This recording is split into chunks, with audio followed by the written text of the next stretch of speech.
Hello students, welcome to LRNR classes. আমি অনিরুদ্ধ সাধুখা, তোমাদের ভৌতবিজ্ঞানের শিক্ষক।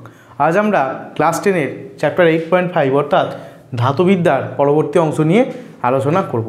এর আগের অংশ আমাদের অলরেডি আপলোড হয়ে গেছে। তোমরা যারা এর আগের অংশ দেখোনি তাদেরকে রিকোয়েস্ট করছি তারা প্রথমে আগের অংশ দেখে এসো, তাহলে এই অংশ বুঝতে তোমাদের অনেক সুবিধা হবে। আজকে আমরা মেনলি যে বিষয়টা নিয়ে আলোচনা করব সেটা হচ্ছে ধাতু নিষ্কাশন নিয়ে।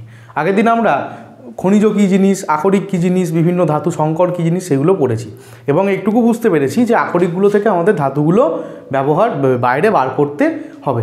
এবার আমরা আজকে পড়ব ওই ধাতুগুলোকে কি করে আমরা বাইরে বার করব।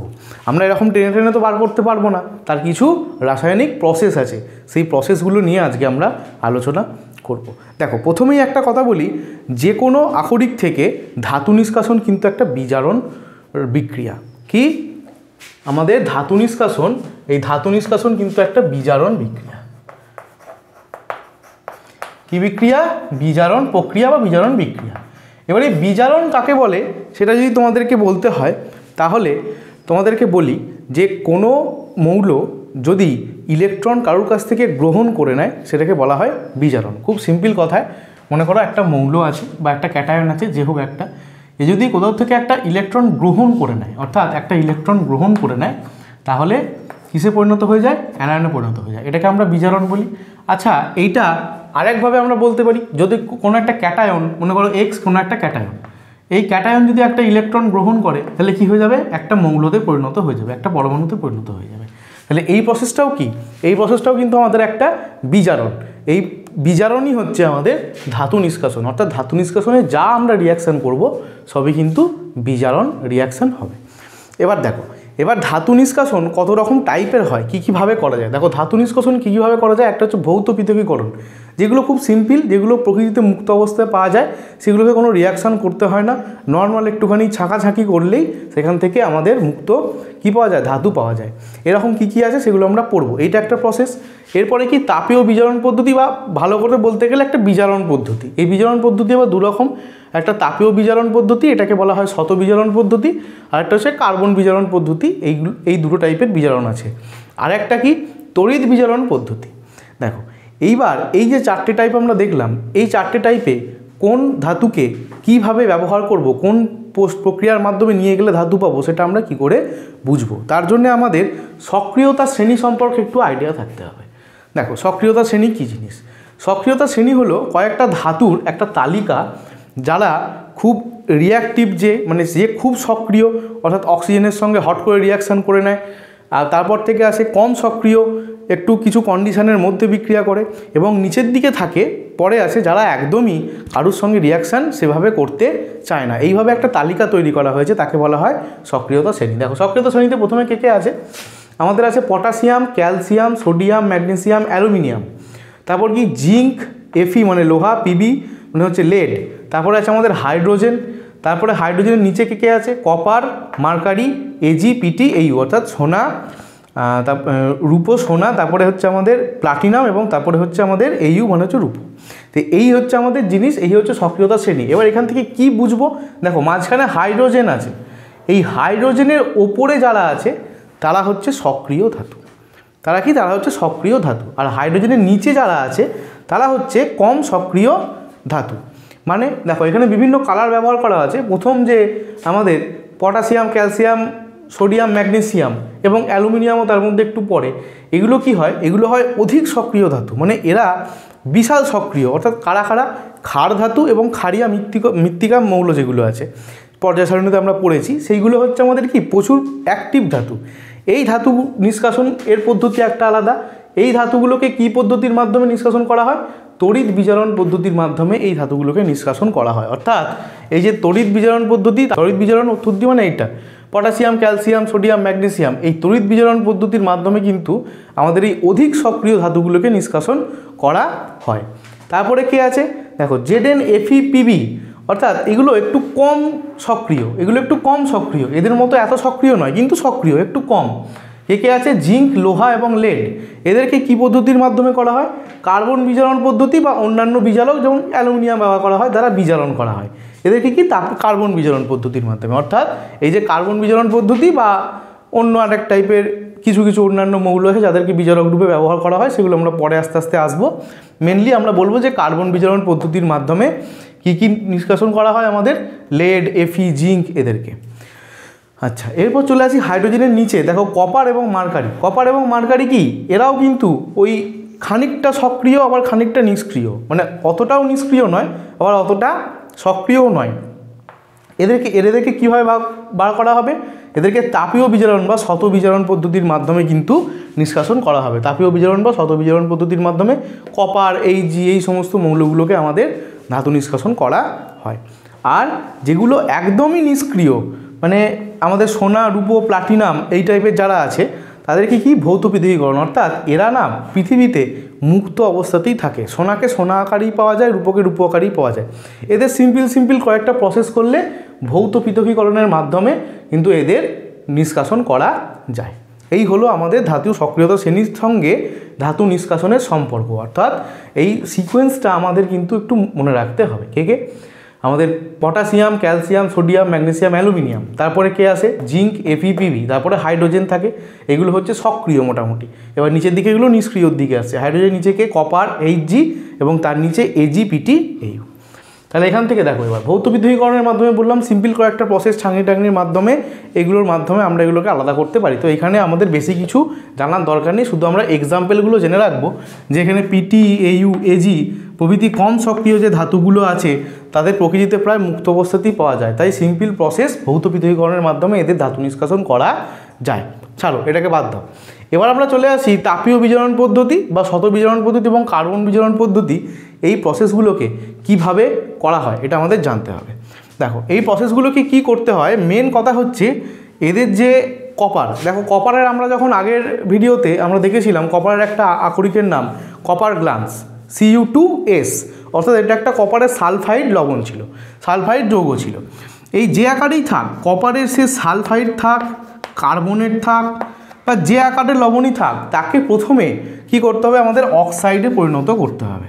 আমাদের মেন টার্গেট হচ্ছে প্রথমে এই যে ধাতুগুলোর কপার হোক আর এইচজি হোক, এদের যা খুশির মৌল থাকতে পারে, আমাদের সালফাইড মৌল থাকতে পারে, কার্বনেট মৌল থাকতে পারে, হ্যাড্ডা যা খুশি থাকতে পারে, সেখান থেকে প্রথমে আগে আমাদেরকে এদের রাসায়নিক বিক্রিয়ার মাধ্যমে অক্সিজেনের সাথে বিক্রিয়া করিয়ে অক্সাইডে পরিণত করতে হবে। এবার এই একটা অক্সাইড পেলাম ধাতুটার এবং ধাতুটার একটা সালফাইড লবণ, এদের দুজনকার পরস্পরের সঙ্গে যদি আমরা বিক্রিয়া করিয়ে দিই তাহলেই কিন্তু আমরা ধাতু পেয়ে যাবো। অর্থাৎ ফরম্যাট হচ্ছে এটা, একটা অক্সাইড লাগবে এবং একটা সালফাইড লাগবে। এই অক্সাইড এবং সালফাইডে যদি রিয়াকশান করিয়ে দিই তাহলে আমরা মুক্ত অবস্থায় ধাতু পেয়ে যাব। দেখো সেরকম একটা এক্সাম্পল দিচ্ছি। প্রথমে আমরা নিচ্ছি কপার গ্লান্স, Cu2S, অর্থাৎ কপার সালফাইড।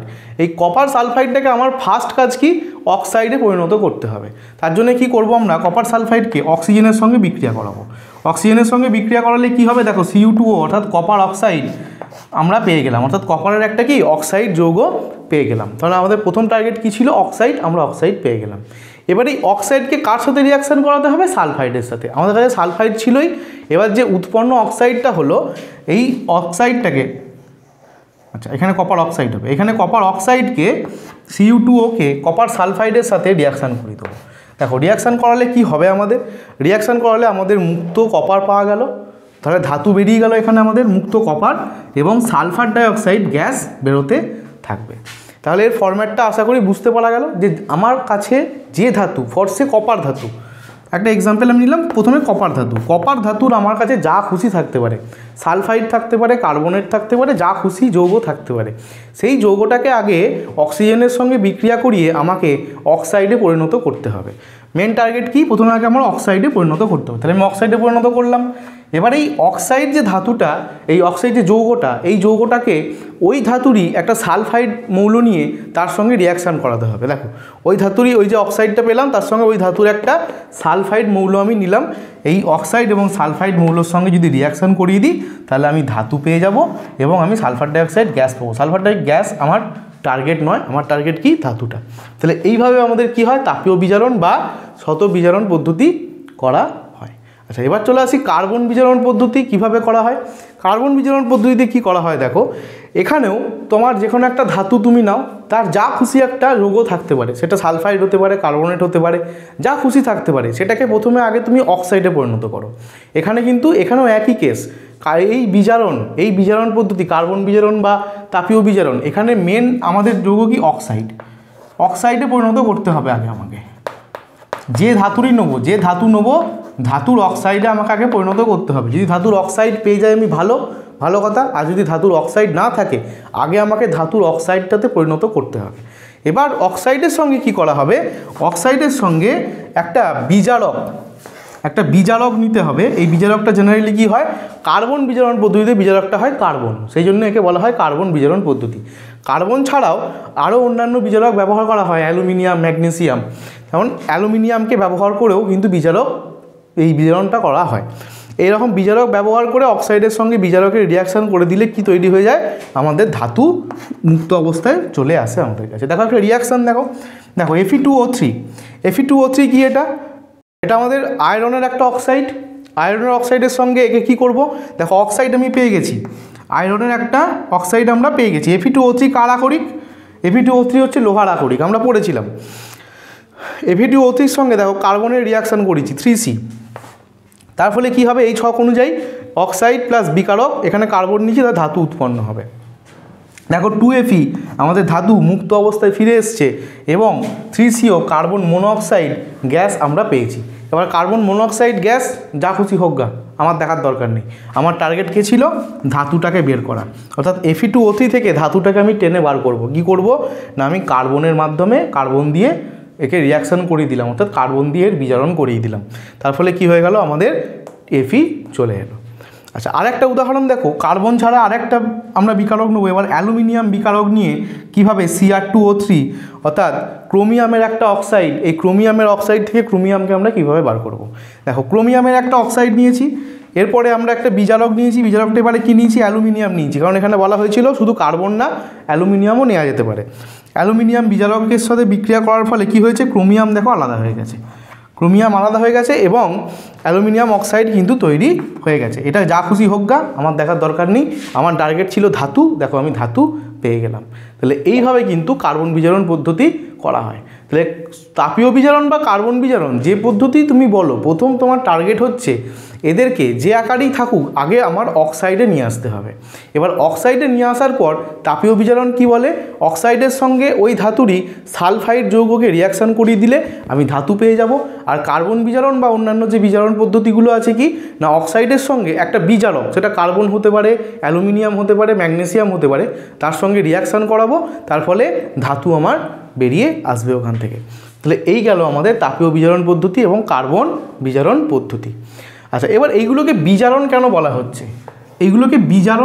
হচ্ছে, এটা বড় কোশ্চেন। দেখো বিজারণ এই কারণেই বলা হচ্ছে যে বলেছিলাম ধাতু নিষ্কাশন একটা বিজারণ বিক্রিয়া, কিন্তু স্যার এখানে আমরা কি করে বুঝবো যে বিজারণ কোথায় হচ্ছে।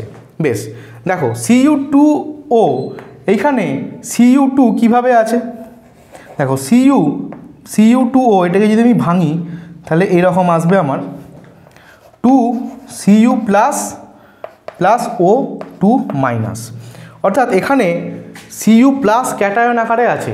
এই Cu2 প্লাস থেকে এখানে পরে কি হচ্ছে, এখানে Cu আসছে, অর্থাৎ এই 2Cu কিন্তু দুটো ইলেকট্রন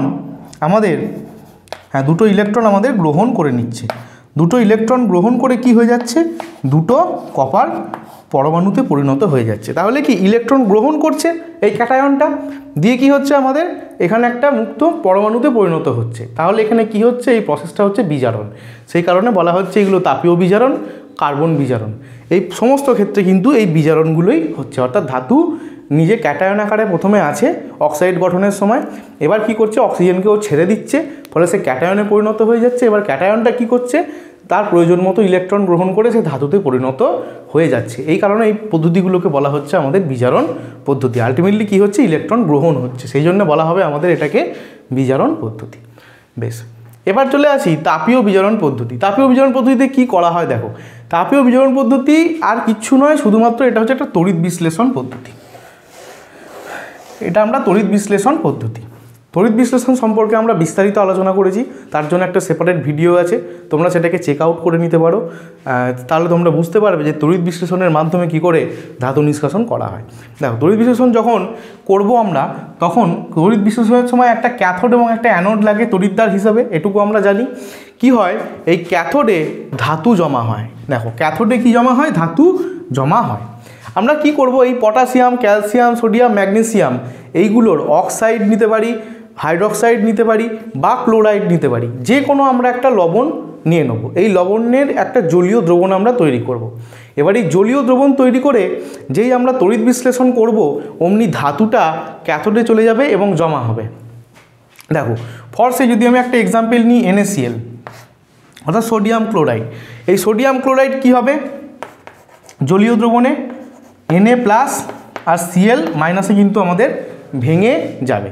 এবার এই Na+ আর Cl- এই দুটো কি হবে, যখনই আমরা তড়িৎ বিশ্লেষণ করব, তখন এই Na+ এই ক্যাটায়নটা কার দিকে ছুটে যাবে?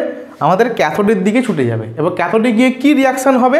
দেখো, ক্যাথোডে গিয়ে সোডিয়াম প্লাস একটা ইলেকট্রন গ্রহণ করবে এবং একটা সোডিয়াম পরমাণুতে পরিণত হয়ে যাবে। অর্থাৎ এই মনে করো ক্যাথোড যদি তড়িৎদ্বার এটা হয়, এই ক্যাথোডের গায়ে কিন্তু সোডিয়াম এইভাবে জমা হতে শুরু করবে। আর আমাদের টার্গেট কি? সোডিয়াম ধাতু। সোডিয়ামকে বার করা হয়, এখান থেকে আমরা বার করে নেবো। আর অ্যানোড বিক্রিয়া কী হবে? Cl যাবে, Cl-, ওখানে গিয়ে একটা ইলেকট্রন ত্যাগ করে দিয়ে ক্লোরিন পরমাণু তৈরি হয়ে যাবে। আমার এখানে যা খুশি হোক, অ্যানোডে আমার যা খুশি হোক, আমার দেখার কোনো দরকার নেই। আমার এইটাকে নিয়ে এখন দরকার, কারণ আমি এখন ধাতু নিষ্কাশন করছি।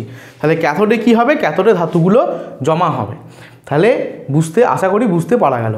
আমাদের এই এক্সাম্পলগুলো কিন্তু খুব ইম্পর্টেন্ট। দেখো, তড়িৎ বিজারণ পদ্ধতির মাধ্যমে কাকে কাকে করা হয়? যে সমস্ত ধাতুগুলো অত্যাধিক সক্রিয়, যাদের কি করা হয়, অক্সাইড থেকে আলাদা করা যায় না, তাদেরকে এই তড়িৎ বিজারণ পদ্ধতির মাধ্যমে অর্থাৎ তড়িৎ বিশ্লেষণের মাধ্যমে কিন্তু আলাদা করা হয়। এবং তারা কারা? তারা হচ্ছে আমাদের potassium, calcium, sodium, magnesium, even aluminium. এগুলো কিন্তু আমাদের কি করা হয়? তড়িৎ বিজারণ পদ্ধতির মাধ্যমে এই ধাতুগুলোকে নিষ্কাশন করা হয়। আচ্ছা, এবার এর থেকে কম সক্রিয় যেগুলো Zn, Fe, Pb, এদেরকে কি করা হয়? এদেরকে জেনারেলি কার্বন বিজারণ পদ্ধতির মাধ্যমে কিন্তু পৃথক করা হয়। এবার হাইড্রোজেন আসছে, হাইড্রোজেনের নিচে কি চলে আসবে? নিষ্ক্রিয়, মানে কম নিষ্ক্রিয়, বিশাল সক্রিয়ও নয়, বিশাল নিষ্ক্রিয়ও নয়, কপার এবং Hg। এদেরকে কি পদ্ধতিতে করা হবে? এদেরকে তাপীয় বিজারণ পদ্ধতি বা শতক বিজারণ পদ্ধতির মাধ্যমে আলাদা করা হবে। এই এক্সাম্পলগুলো কিন্তু খুব ইম্পর্টেন্ট, তোমাদের পরীক্ষায় এক্সাম্পল দিয়ে কোশ্চেন আসবে। আর তারপরে এই যে AgPt এবং Au অর্থাৎ সোনা, রূপো, প্লাটিনাম এই টাইপের যেগুলো আছে, যারা খুব কম রিয়াক্টিভ, তারা কি? তারা মুক্ত অবস্থায় থাকে, তাদের ভৌত পৃথকীকরণ দ্বারা কিন্তু আমরা পেতে পারি। এই গেল পুরো কনসেপ্ট যে ধাতু নিষ্কাশনের কটা পদ্ধতি হয় এবং কি কি। এবার আমরা এখান থেকে কয়েকটা স্পেশাল টাইপের নিয়ে আরও ডিটেলসে আমরা আলোচনা করব। দেখো, আমরা কি আলোচনা করেছি যে ধাতু নিষ্কাশন কি অ্যাকচুয়ালি একটা বিজারণ পদ্ধতি। ধাতু নিষ্কাশন একটা বিজারণ পদ্ধতি। আমরা যেটা পড়েছিলাম যে বিজারণ পদ্ধতি, দেখো বাকি সব কটাই, দেখো কার্বন বিজারণ পদ্ধতি, এই বিজারণ পদ্ধতি আবার কতগুলো হয়? কার্বন বিজারণ পদ্ধতি আমরা জানলাম, এরপরে শত বিজারণ পদ্ধতি একটা বিজারণ পদ্ধতি, তড়িৎ বিজারণ পদ্ধতি, এই সবগুলো কিন্তু আমাদের বিজারণ পদ্ধতি। এর সঙ্গে আরেকটা পদ্ধতি আছে যেটা আমরা আগে পড়িনি, সেটা হচ্ছে আমাদের থার্মিট পদ্ধতি। তাহলে প্রথম এটা যেটা আমরা জানলাম যে ধাতু নিষ্কাশন হচ্ছে একটা বিজারণ পদ্ধতি। এই বিজারণ পদ্ধতি কত রকমের পদ্ধতি হতে পারে যার মাধ্যমে ধাতু নিষ্কাশন করা যায়? বিজারণ পদ্ধতি মেনলি এই 4 রকমের হয়। কি কি? কার্বন বিজারণ পদ্ধতি, শত বিজারণ পদ্ধতি, থার্মিট পদ্ধতি আর তড়িৎ বিজারণ পদ্ধতি। আমরা এই সবকটা নিয়ে আলোচনা করেছি, কেবল থার্মিট পদ্ধতি বাদে। এবার আমরা থার্মিট পদ্ধতি নিয়ে একটু আলোচনা করব। দেখো, থার্মিট পদ্ধতি কি বলছে। প্রথমেই চলে আসছি গোল্ডস্মিথের থার্মিট পদ্ধতি। দেখো, নীতি কি বলা হয়?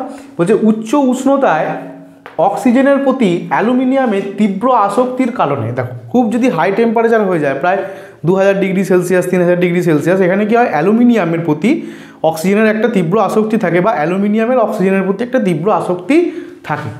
সেই কারণে কি করে? কিছু কিছু সন্ধিগত ধাতুর অক্সাইডকে, যেমন কি Fe2O3, তারপরে Cr2O3, MnO2, এগুলোকে কি করা হয়? অ্যালুমিনিয়াম চূর্ণ, অ্যালুমিনিয়ামের গুঁড়ো সহযোগে 2000 ডিগ্রি সেলসিয়াস উষ্ণতায় উত্তপ্ত করলে অক্সাইডগুলো অ্যালুমিনিয়ামের দ্বারা বিজারিত হয়ে ধাতুতে পরিণত হয়ে যায়। কি বলা হলো? যে উচ্চ উষ্ণতায় অ্যালুমিনিয়াম কি করে? অ্যালুমিনিয়াম অক্সিজেন খোঁজে।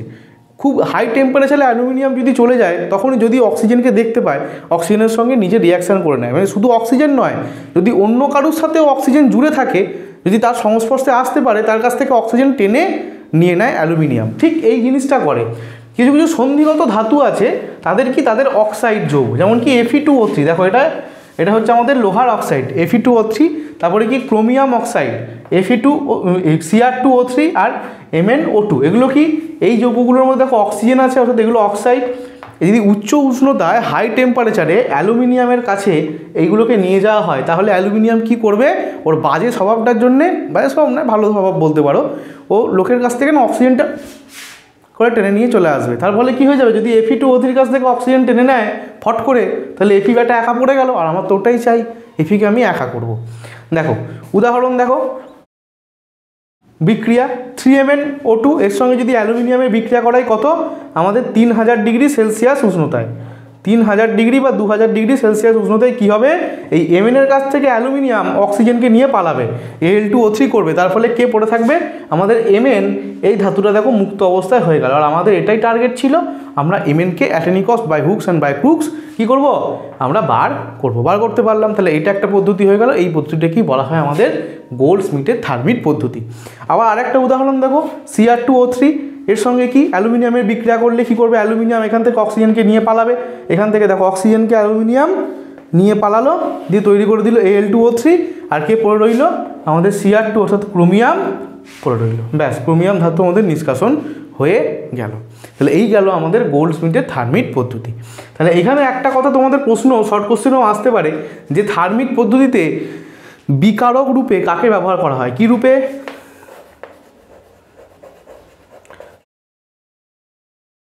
বিজারক রূপে। গোল্ডস্মিথের থার্মিট পদ্ধতিতে বা থার্মিট পদ্ধতিতে বিজারক রূপে কাকে ব্যবহার করা হয়, আমরা সঙ্গে সঙ্গে অ্যান্সার দেবো অ্যালুমিনিয়াম চূর্ণ। কোথায়, অ্যালুমিনিয়াম চূর্ণ, অর্থাৎ অ্যালুমিনিয়ামকে ব্যবহার করা হয়। দেখো 2 স্টেপে কে আছে, অ্যালুমিনিয়াম কিন্তু কমন আছে, অর্থাৎ অ্যালুমিনিয়াম হচ্ছে এখানে আমাদের বিজারক। তাহলে থার্মিট পদ্ধতিতে বিজারক রূপে কাকে ব্যবহার করা হয়, অ্যালুমিনিয়ামকে ব্যবহার করা হয়, এটা সবসময় খেয়াল রাখবে। চলো এবার চলে আসি আমরা একটা স্পেশাল টাইপের, যার মানে ব্যবহার প্রচুর, সেই রকম একটা থার্মিট পদ্ধতির উদাহরণ, অর্থাৎ থার্মিট পদ্ধতির মাধ্যমে লোহা নিষ্কাশন। থার্মিট পদ্ধতির মাধ্যমে লোহা নিষ্কাশনের একটা বিশাল গুরুত্ব আছে। দেখো এখানে কি বলা হয়েছিল, বিভিন্ন ধাতুর অক্সাইড, এখানে কিন্তু Fe2O3ও ছিল, কিন্তু এক্সাম্পল দেওয়ার সময় আমি এই দুটো দিয়েছিলাম, Fe2O3কে আমি ইচ্ছা করেই দিইনি, কারণ Fe2O3কে আমি এখানে ভালো করে দেখাবো বলে। কি করা হয় দেখো, এর নীতি সেট আপ সব কিন্তু তোমাদেরকে ভালো করে বুঝতে হবে, এবং এর একটা অ্যাপ্লিকেশান বলবো, তোমরা রিলেট করবে সেখান থেকে। দেখো বলছে ফেরিক অক্সাইড মানে কি, Fe2O3, ফেরিক অক্সাইড মানে Fe2O3। এই ফেরিক অক্সাইড এবং Al চূর্ণ অর্থাৎ অ্যালুমিনিয়াম চূর্ণ এর মিশ্রণ 3:1। আচ্ছা এইটা কিন্তু খুব ইম্পর্টেন্ট, ফেরিক অক্সাইড Fe2O3 এবং অ্যালুমিনিয়াম, এদের অনুপাত কত হয়, 3:1। তোমাকে পরীক্ষায় এটা দেয়। থার্মিট পদ্ধতিতে লোহা নিষ্কাশনের সময় ফেরিক অক্সাইড এবং অ্যালুমিনিয়াম চূর্ণের মিশ্রণ কত হয়, প্রথম এখান থেকে কনসেপ্ট হচ্ছে 3:1 অনুপাতে হয়। ফেরিক অক্সাইড আমাদের 3 ভাগ, অ্যালুমিনিয়াম আমাদের 1 ভাগ থাকে, এটা কিন্তু খুব ভালো করে মনে রাখবে। এবং barium peroxide BaO2, potassium chlorate এবং ম্যাগনেসিয়াম পাউডারের মিশ্রণ, এগুলো সব কি পাউডারের মিশ্রণকে বিশেষ ধরনের ফ্লায়ারকে নির্মিত পাত্র নিয়ে mg ফিতের সাহায্যে অগ্নিসংযোগ করা হয়। প্রায় 2000 ডিগ্রি সেলসিয়াস উষ্ণতায় Fe2O3 Al চূর্ণ অর্থাৎ অ্যালুমিনিয়াম চূর্ণ দ্বারা বিজারিত হয়ে একই কেস গলিত আয়রন ধাতুতে পরিণত হয়। আচ্ছা এখানে একটা কথা বলি, এখানে যে ধাতুগুলো সব তৈরি হয় থার্মিট পদ্ধতিতে সব কিন্তু গলিত আকারে তৈরি হয়। কেন? কারণ এর টেম্পারেচারটা দেখো 2000 ডিগ্রি 3000 ডিগ্রি সেলসিয়াস, পুরো ধাতুগুলো কি লিকুইড আকারে তৈরি হবে এবং ওটাকে আস্তে আস্তে ঠান্ডা করে কঠিনে পরিণত হবে। তাহলে এখানেও কি হবে, গলিত লোহা তৈরি হবে, একদম গলিত লোহা Fe ধাতুতে পরিণত হয়। এই লোহা পাত্রের তলদেশে নির্গমন পথ দিয়ে বেরিয়ে আসে। দেখো এই হলো সেটআপ, একটা বালতির মতো সেটআপ, ঢাকনা দেওয়া। এই সেটআপের মধ্যে কি করা হয়, এটা কিসের তৈরি হয়, ফায়ার ক্লে দিয়ে তৈরি হয়, মানে এক ধরনের মাটি দিয়ে তৈরি হয়, মানে চীনা মাটি টাইপের যেগুলো দিয়ে ওই আমাদের কাপ টাপ তৈরি হয় সেইগুলো। কেন তৈরি করা হয়? কারণ এরা কি হয়, তাপের কুপরিবাহী হয়, ভেতরে কত ডিগ্রি টেম্পারেচার তৈরি হবে? 2000 থেকে 3000 ডিগ্রি টেম্পারেচার তৈরি হবে, যাতে তুমি বাইরে হাত দিলেও তোমার বাইরেটা উত্তপ্ত না হয়, সেই জন্য এই ফায়ার ক্লে দেওয়া হয়। ফায়ার ক্লে কি একদম এই ভেতরের তাপটাকে বাইরে আসতে দেবে না, সেই কারণে করা হয়। ফায়ার ক্লে নির্মিত একটা এরকম সেট তৈরি করা হয় বালতি টাইপের, এবং বালতির নিচে এখানে একটা ফুটো রাখা হয়, এখানে একটা কি রাখা হয়? ফুটো রাখা হয়। এবার এখানে কি নেওয়া হয়? এখানে আমাদের বেরিয়াম অক্সাইড BaO2, অ্যালুমিনিয়াম চূর্ণ এবং Fe2O3 এদের সব মিশ্রণটাকে এরকম নেওয়া হয়, এবং অ্যালুমিনিয়াম চূর্ণকে এইভাবে একটা জায়গাতে বিজারক রূপে নেওয়া হয়। এবার কি করা হয়? ম্যাগনেসিয়াম ফিতার সাহায্যে এর ভেতরে আগুন জ্বালানো হয়। এই আগুন জ্বালানোর ফলে কি হবে? এই Fe2O3 এবং Al চূর্ণ এরা দুজন গলতে শুরু করবে, এবং কত ডিগ্রি টেম্পারেচারে? প্রায় 2000 ডিগ্রি সেলসিয়াস টেম্পারেচারে এরা গলে কি হবে? অ্যালুমিনিয়ামের কি ধর্ম? 2000 ডিগ্রি সেলসিয়াস অ্যালুমিনিয়াম এই Fe2O3 থেকে ওকে নিয়ে পালাবে, তাহলে কে পড়ে রইল? Fe, এবং এটা কী আকারে থাকবে? গলিত। তখন এখান থেকে ঢাকনা খুলে এখান থেকে কি হবে? পাত্রের তলদেশ থেকে গলিত Fe গদগদ করে এরকম করে পড়তে থাকবে। আমার যেখানে দরকার আমি সেখানে কিন্তু গলিত Fe মানে একদম তরল লোহা আমি সেইখানে ঢেলে দিতে পারবো। এবার সেইখানটা আস্তে আস্তে জমে সেখানে কিন্তু কঠিন লোহায় পরিণত হয়ে যাবে। এই হলো আমাদের থার্মিট পদ্ধতির মাধ্যমে লোহা নিষ্কাশন। দেখো এই রিয়াকশান দেখো, Fe2O3 এর সঙ্গে অ্যালুমিনিয়াম 2000 ডিগ্রি সেলসিয়াস, অ্যালুমিনিয়াম কি করলো? অ্যালুমিনিয়াম অক্সিজেনকে নিয়ে কেটে পড়লো, অ্যালুমিনিয়াম অক্সিজেনকে নিয়ে Al2O3 তৈরি করলো, এখানে কে পড়ে রইল? Fe2 পড়ে রইল, 2Fe তৈরি হয়ে গেল। আমাদের কী আকারে তৈরি হবে? গলিত আকারে তৈরি হবে। ব্যাস, আর এখানে তাপ উৎপন্ন হয় 1.12 কিলো ক্যালোরি উৎপন্ন হয়। ব্যাস, এবার এটাকে কেন আমরা আলাদা করে পড়লাম তার কারণটা হচ্ছে এর ব্যবহারটা দেখলেই তোমরা বুঝতে পারবে। বলছে এই পদ্ধতিতে উৎপন্ন গলিত লোহা রেল লাইন বা যন্ত্রাংশের ফাটল জোড়া দেওয়ার কাজে প্রধানত ব্যবহার করা হয়। দেখো আমাদের যদি কোনো লোহার জিনিস ভেঙে ঢেঙে যায়, আমরা কি করব? ছোটোখাটো লোহার জিনিস আমরা নিয়ে গিয়ে ওয়েল্ডিং করে নেবো, ঝাল দিয়ে দেবো। এবার তুমি মনে করো রেল ট্র্যাকের কোথাও ফাটল ধরেছে, তুমি তাহলে কি করবে? তুমি গোটা রেল লাইনটাকে তুলবে, দিয়ে তোমার লেদে নিয়ে আসবে, লেদে নিয়ে এসে চিঁ করে ঝাল দেবে, আবার তুলে নিয়ে গিয়ে পেতে দেবে। ঠিক নয়, কারণ ওই রেল লাইন তুলে নিয়ে আসা আমাদের সাধ্যের মধ্যে নয়। ওর থেকে অনেক ভালো হবে আমি যদি পুরো ঝাল দেওয়ার সেটআপটাকেই রেল লাইনের কাছে নিয়ে যেতে পারি। আমি যদি ওই রেল লাইনের ফাটল কী দিয়ে তৈরি হয়? ইস্পাত দিয়ে তৈরি হয়, লোহা দিয়ে তৈরি হয়। যেখানে ফাটল আছে সেইখানে গিয়ে যদি আমি তরল লোহা ঢেলে দিতে পারি, একদম গলিত লোহা, তাহলে আমার কাজটা আরও সোজা হয়ে যাবে।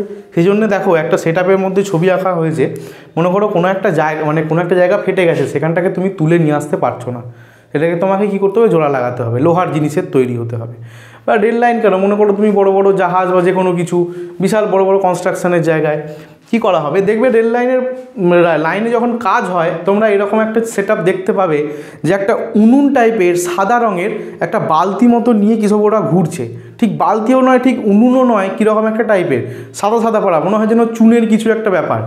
ওই জিনিসটাই হচ্ছে আমাদের এই থার্মিট সেটআপটা। ওইখান দিয়ে কিন্তু গলিত লোহা ভেতর থেকে নিচের দিকে পড়ে, ওই জিনিসটাই। তাহলে কি হবে? রেল লাইনের যেখানে ফাটল আছে সেইখানে ঠিক অ্যাঙ্গেল করে এই প্রসেসটা শুরু করলে এখান দিয়ে কি হবে? লোহা পড়তে থাকবে, এবং এইখানটা আমাদের জুড়ে যাবে, গলিত লোহা এখানটা ভরে যাবে, এবং আস্তে আস্তে ঠান্ডা হলে কি হবে? এখানটা পুরো আমাদের ব্লক হয়ে ঠিক হয়ে যাবে, মানে এক প্রকারে ওয়েল্ডিং হয়ে গেল। সেই কারণে কিন্তু থার্মিট পদ্ধতিতে লোহা নিষ্কাশন খুব ইম্পর্টেন্ট। আর নর্মালভাবে থার্মিট পদ্ধতি আর কিসে কাজে লাগে? বিভিন্ন রকম ধাতু যেমন ক্রোমিয়াম, ম্যাগনেসিয়াম নিষ্কাশনেও আমাদের কিন্তু এই পদ্ধতি কাজে লাগে। তো এই গেল আমাদের গোল্ডস্মিথের থার্মিট পদ্ধতি। অ্যাকচুয়ালি মেন নীতি হচ্ছে এটাই, গোল্ডস্মিথের থার্মিট পদ্ধতি এটা হচ্ছে থিওরি বেস। এবার এর একটা স্পেশাল টাইপ কি? স্পেশাল টাইপ হচ্ছে থার্মিট পদ্ধতি লোহা নিষ্কাশন। লোহা নিষ্কাশনের মাধ্যমে আমরা কী কী পড়তে হবে? আমাদের কিন্তু এই অনুপাতটা খুব ইম্পর্টেন্ট, পরীক্ষার পার্সপেক্টিভে হয় এমসিকিউতে, নাহলে কোথাও একটা তোমাদের দিয়ে দেবে। আর এইখানে রিয়াকশানটা পুরো এইভাবে তোমাকে 3 নম্বরের কোশ্চেন দিয়ে দেয় যে থার্মিট পদ্ধতির মাধ্যমে লোহা নিষ্কাশনের নীতি এবং রিয়াকশান বিক্রিয়া লেখো। আচ্ছা, এবং আর একটা শর্ট কোশ্চেন থার্মিট পদ্ধতি থেকে খুব ইম্পর্টেন্ট, যে থার্মিট পদ্ধতিতে বিজারক হিসেবে কাকে ব্যবহার করা হয়? কাকে ব্যবহার করা হয়? অ্যালুমিনিয়ামকে ব্যবহার করা হয়। আচ্ছা, এবার যদি তোমাকে বলে যে কার্বন বিজারণ পদ্ধতিতে কাকে বিজারক হিসেবে ব্যবহার করা হয়, তখন অ্যান্সার হবে কার্বন। তাহলে দেখো বোঝা গেল, কার্বন বিজারণ পদ্ধতিতে বিজারককে কার্বন, আর থার্মিট পদ্ধতিতে বিজারককে অ্যালুমিনিয়াম, হচ্ছে বিজারণই, দুজনের কাজ এক, কিন্তু বিজারকটা পাল্টে যাচ্ছে। কার্বন বিজারণ পদ্ধতিতে বিজারক হচ্ছে আমাদের কার্বন, আর থার্মিক পদ্ধতিতে বিজারক হচ্ছে আমাদের অ্যালুমিনিয়াম। বেশ, আশা করি তোমরা বুঝতে পেরেছো। এবার আমাদের সিলেবাসে থাকা আর একটা স্পেশাল উদাহরণ আমরা ভালো করে পড়ব, কি না কার্বন বিজারণ পদ্ধতিতে জিঙ্ককে আমরা কিভাবে নিষ্কাশন করব। অর্থাৎ জিঙ্ক ধাতুর নিষ্কাশন করব আমরা, সেটা কার্বন বিজারণ পদ্ধতি। দেখো কি করা হয় ফার্স্ট স্টেপে। দেখো কার্বন বিজারণ পদ্ধতিতে বা যে কোনো বিজারণ পদ্ধতিতে আমরা কি বলেছিলাম, যাই থাক প্রথমে আমাকে আগে অক্সাইডে পরিণত করতে হবে, সেই ধাতুর অক্সাইড আমাকে আগে বানাতে হবে। তাহলে দেখো জিঙ্কের আকরিক আমরা কি পড়েছিলাম, জিঙ্ক ব্লেন্ড। প্রথম ধাপে কি করা হয়, জিঙ্কের আকরিক জিঙ্ক ব্লেন্ড, তার সংকেত জেডএনএস। জেডএনএসকে বা আমরা যদি ক্যালামাইন নিই, ক্যালামাইনও জিঙ্কের একটা আকরিক, তার সংকেত কি ZnCO3, অর্থাৎ ZnS আছে আমাদের সালফাইড অথবা ZnCO3 কার্বনেট। আমার ফার্স্ট স্টেপ হবে এই সালফাইড এবং কার্বনেট এইগুলো থেকে জিঙ্কের অক্সাইড গঠন করা। আমার ফার্স্ট স্টেপ জিঙ্কের অক্সাইড গঠন করা। দেখো কি হবে, এদেরকে নিয়ন্ত্রিত বায়ু প্রবাহে উচ্চ উষ্ণতায় প্রায় 800 থেকে 900 ডিগ্রি সেলসিয়াসে উত্তপ্ত করে সম্পূর্ণরূপে জিঙ্ক অক্সাইডে ZnO-তে আমাকে আগে পরিণত করতে হবে। দেখো উদাহরণ কি, যদি আমি ZnS অর্থাৎ জিঙ্ক ব্লেন্ড নিই, ZnS 2ZnS + 3O2, এখানে যদি আমি হিট দিই কী হবে, ZnO2 আর SO2 গ্যাস উৎপন্ন হয়ে যাবে। তাহলে আমরা এখানে কি পেয়ে গেলাম, জিঙ্ক অক্সাইড পেয়ে গেলাম। অথবা আমি যদি ক্যালামাইন নিয়ে বিক্রিয়াটা করি, ZnCO3 জিঙ্ক কার্বনেট, তাহলে কি হবে, একে জাস্ট আমি তাপ দেবো, তাপ দিলে কি উৎপন্ন হবে, ZnO থাকবে এবং CO2 বেরিয়ে যাবে, তাহলে এখানে কি হবে, আমাদের জিঙ্ক অক্সাইড আমরা পেয়ে গেলাম। এইবার কি করব, কার্বন বিজারণ পদ্ধতিতে না কার্বনের সঙ্গে, কার্বন একটা বিজারক রূপে কাজ করবে, এই কার্বনের সঙ্গে কি করব আমরা, এই অক্সাইডগুলো রিয়াকশান করিয়ে দেবো। আমরা থার্মিটে কি দেখেছিলাম, অ্যালুমিনিয়াম বিজারক রূপে কাজ করছে, এই অক্সাইডগুলোকে অ্যালুমিনিয়ামের সঙ্গে রিয়াকশান করিয়ে দিয়ে আমাদের কাজ মিটে যাচ্ছিল। আর কার্বন বিজারণে কি হবে, এই যে অক্সাইডগুলো এগুলোকে আমরা কার্বন দিয়ে বিক্রিয়া করিয়ে দেবো, অর্থাৎ বিজারকটাকে এখানে কার্বন। সেকেন্ড স্টেপে দেখো ZnO এর সাথে অতিরিক্ত পরিমাণ কোক চূর্ণ, আচ্ছা কোক মানে কি, কোক মানে কার্বন, কোক চূর্ণ ভালোভাবে মিশিয়ে 1300 ডিগ্রি সেলসিয়াস থেকে 1400 ডিগ্রি সেলসিয়াস উষ্ণতায় উত্তপ্ত করলে ZnO কোক দ্বারা বিজারিত হয়ে ধাতব জিঙ্কে পরিণত হয় এবং কোক জারিত হয়ে কার্বন মনোঅক্সাইডে পরিণত হয়ে যায়। দেখো ZnO জিঙ্ক অক্সাইড, এর সঙ্গে কী করলাম, কোক চূর্ণ মানে কি কার্বন, কার্বনকে আমরা কীভাবে পাবো, এইসব থেকেই পাবো, কোক কয়লা এইসব থেকেই পাবো। কোক চূর্ণ ভালো করে মিশিয়ে দিয়ে আমরা হিট দিলাম, হিট কত, প্রায় 1300 থেকে 1400 ডিগ্রি সেলসিয়াস। এইগুলো কিন্তু খুব উচ্চ টেম্পারেচারে হবে, নর্মাল অবস্থায় কিন্তু একটাও হয় না। এবার কী হয়, সেই জন্য কি ধাতু নিষ্কাশন করার জন্য আমাদের ফার্নেসের প্রয়োজন হয়, এই কারণেই প্রচুর বিশাল পরিমাণ আমাদের একটা হিটের প্রয়োজন হয়। এখান থেকে দেখো সি কী করবে, ওকে নিয়ে পালাবে, এই কার্বন কি করবে, ওকে নিয়ে পালিয়ে কার্বন মনোঅক্সাইড গ্যাস CO উৎপন্ন করবে। তার ফলে কে পড়ে রইল, আমাদের Zn একা বেচারা পড়ে রইল, আর আমাদের Znকেই দরকার, ব্যাস আমাদের Zn তৈরি হয়ে গেল। এবার এইখানে একটা টুইস্ট আছে, বলছে এই যে উৎপন্ন কার্বন মনোঅক্সাইড এও আবার একটা বিজারক রূপে কাজ করে, মানে এও আবার জিঙ্ক অক্সাইডকে ছাড়ে না, এও আবার কি করে, জিঙ্ক অক্সাইড থেকে এর যে আরেকটা অক্সিজেন আছে, এ আবার আরেকটা অক্সিজেন নিয়ে পালিয়ে কি করে, কার্বন ডাইঅক্সাইড গ্যাস তৈরি করে দেয়, এর ফলে জিঙ্ক আবার একা পড়ে থাকে। হ্যাঁ, ডবল স্টেপে আমাদের কিন্তু জিঙ্ক তৈরি হয়ে যায়। এক তো আমরা কার্বন নিয়ে করতে গেলাম, কার্বন আমাদের জিঙ্ক দিল, উৎপন্ন হলো কার্বন মনোঅক্সাইডও এত বদমাইশ, ও আবার কী করলো, যে জিঙ্ক অক্সাইড থেকে ও অক্সিজেনকে টেনে নিয়ে কার্বন ডাইঅক্সাইড হয়ে গেল, ফলে আমরা আবারও একবার জিঙ্ক পেয়ে গেলাম। তাহলে এইভাবে কিন্তু আমাদের কার্বন বিজারণ পদ্ধতির মাধ্যমে জিঙ্কের নিষ্কাশন করা হয়। খুবই ইজি, মাইনিউটলি শুনলে তোমাদের কিন্তু এগুলো খুব ইজি লাগবে। যদি বুঝতে না পারো আবারও ভিডিও পজ করে আবারও তোমরা দেখতে পারো। চলো এবার দেখবো আমরা কি করব, একটা কনসেপ্টের কথায় আমরা আসবো। দেখো এই যে বিভিন্ন জিনিসগুলো আমরা দেখলাম, যে বিভিন্ন সক্রিয় ধাতুগুলো যেমন পটাশিয়াম, ক্যালসিয়াম, ম্যাগনেসিয়াম, এদেরকে কি বলা হয়েছিল, এদেরকে তড়িৎ বিশ্লেষণের মাধ্যমে আলাদা করা হয়েছিল। আচ্ছা, এদেরকে কার্বন বিজারণ বা অন্য যে কোনো বিজারণ কেন করা যায় না, অর্থাৎ উচ্চ তড়িৎ ধনাত্মক মৌলগুলোকে কার্বন বিজারণ পদ্ধতিতে নিষ্কাশন করা যায় না কেন? দেখো তার কারণ কি, এক নম্বর কারণ হচ্ছে এই যে সোডিয়াম, ক্যালসিয়াম, এরাই তো উচ্চ তড়িৎ ধনাত্মক, এদের কথাই বলা হচ্ছে। অ্যালুমিনিয়াম, এরা অত্যন্ত সক্রিয়, এরা কি অত্যন্ত সক্রিয়। ওই জন্য কি এদের যে অক্সাইডগুলো গঠিত হয় Na2O, CaO, Al2O3 এগুলো কী হয় খুব সুস্থির প্রকৃতির হয়, মানে এরা না চট করে রিয়াকশান করতে চায় না কারোর সাথে। তার ফলে কী হয়, মানে এই অক্সাইড থেকে এদের এইভাবে বার করা কিন্তু খুব মুশকিল হয়ে যায়। এইভাবে কার্বন বিজারণ অর্থাৎ কার্বনের সঙ্গে রিয়াকশান করতে অত ভালো করে চায় না। দ্বিতীয় স্টেপে যদিও বা জোর জবরদস্তি হাই টেম্পারেচার দিয়ে এদের রিয়াকশান করানো হয়, এরা এত সক্রিয় ধাতু, মানে এত রিয়াকশান করতে ভালোবাসে, এরা ফাঁকা অবস্থাতে থাকবেই না। যেমন এখানে জিঙ্ক ফাঁকা অবস্থায় ছিল, এরা যেই এখানে একটা কার্বন এর অক্সিজেনকে নিয়ে পালাবে, অমনি কী করবে, ক্যালসিয়ামও একটা কার্বনকে সঙ্গে সঙ্গে ধরে নেবে, ও ফাঁকা যাবে না। দিয়ে কী করবে, হিতে বিপরীত হবে, দেখো ক্যালসিয়াম কার্বাইড উৎপন্ন করে দেবে। ছিল ক্যালসিয়াম অক্সাইড, এর সঙ্গে কার্বন বিজারণ করতে গেলাম, অক্সাইড আছে, তাহলে অক্সাইডের সঙ্গে নিশ্চয়ই কার্বনকে দিয়ে হাই টেম্পারেচারে দিলে নিশ্চয়ই আমাদের কি হবে, কার্বন মনোক্সাইড গ্যাস উৎপন্ন হয়ে যাবে, যেটা এখানে ফরম্যাট দেখেছিলাম। আর কি উৎপন্ন হবে, ধাতুটা একা হয়ে যাবে। কিন্তু কি হয়, এই জিঙ্ক কিন্তু খুব অল্প সক্রিয়, কিন্তু এখানে আমাদের অ্যালুমিনিয়াম বা ক্যালসিয়াম সক্রিয়। জিঙ্ককে কার্বন কি করলো, জিঙ্ককে কার্বন এখানে মাথায় চাঁটি মারলো জিঙ্কের, দিয়ে অক্সিজেনটা নিয়ে ওর অক্সিজেনটাকে নিয়ে পালিয়ে গেল। জিঙ্ক কিছু বলতে পারলো না, বোকার মতো বসে রইল। কিন্তু জিঙ্ক হচ্ছে শান্তশিষ্ট ছেলে, কিন্তু ক্যালসিয়াম তো শান্ত নয়, ও তো এলাকার নাম করা ছেলে একদম। ওর বাড়ি থেকে দুটো আম পেড়ে নিয়ে গেলে ও পাশের বাড়ির পুরো লেবু গাছগুলো কেটে দিয়ে চলে আসে, এইরকম ছেলে। কে, ক্যালসিয়াম। কার্বন যেই ওর অক্সিজেন একটা নিয়ে পালাতে গেছে, ও কী করেছে, ও একটা কার্বনকে নিয়ে নিজের ঘরে বেঁধে রেখে দিয়েছে, বলছে আসুক, এবার পঞ্চায়েতে যাব, মিটিং হবে। কি হয়েছে, কার্বন ওর একটা অক্সিজেন নিয়ে কার্বন মনোক্সাইড যেই তৈরি করেছে, ক্যালসিয়াম সক্রিয় বলে ক্যালসিয়ামও দুটো কার্বনকে ধরে রেখে দিয়েছে, দিয়ে ক্যালসিয়াম কার্বাইড তৈরি করে দিয়েছে। তাহলে আমার টার্গেট কী ছিল, ক্যালসিয়ামকে ফাঁকা করব, কিন্তু ক্যালসিয়ামকে কিন্তু আমি মুক্ত অবস্থায় পেলাম না। আমার ছিল অক্সাইড, আমার তৈরি হয়ে গেল কার্বাইড, মানে আমার কাজ আরও বেড়ে গেল। আচ্ছা, আরেকটা উদাহরণ দেখি, অ্যালুমিনিয়াম। অ্যালুমিনিয়ামও একদম এলাকার নাম করা ছেলে। অ্যালুমিনিয়াম অক্সাইড, এর সঙ্গে কার্বনের বিক্রিয়া 9C।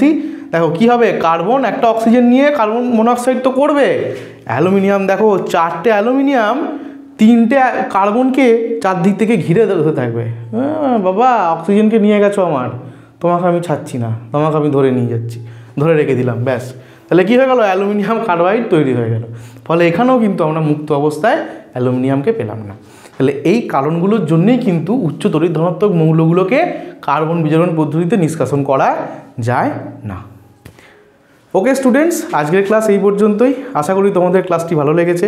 যদি ভালো লেগে থাকে তাহলে অবশ্যই তোমরা লাইক করো, শেয়ার করো এবং অবশ্যই কমেন্ট করো। আর বুঝতে না পারলে, কোনো জায়গায় ডাউট থাকলে, তাহলে তো অবশ্যই কমেন্ট করো। এর আগের পার্ট দেখার জন্যে আমাদের প্লেলিস্ট আছে, সেখানে গিয়ে আগের ভিডিও দেখতে পারো, এবং এর পরের পার্টের জন্যে তোমরা আমাদের প্লেলিস্টে গিয়ে পরের ভিডিও দেখতে পারো। ওকে, আর এই ক্লাস সংক্রান্ত যদি কোনো নোটস তোমাদের পাওয়ার ইচ্ছা হয়, তাহলে গুগল প্লে স্টোরে গিয়ে আমাদের অ্যাপ LRNR ডাউনলোড করো, সেখান থেকে তোমরা এগুলো ইজিলি পেয়ে যেতে পারো। আজকের মতো টাটা, আবার দেখা হবে পরবর্তী ভিডিওতে পরবর্তী টপিক নিয়ে।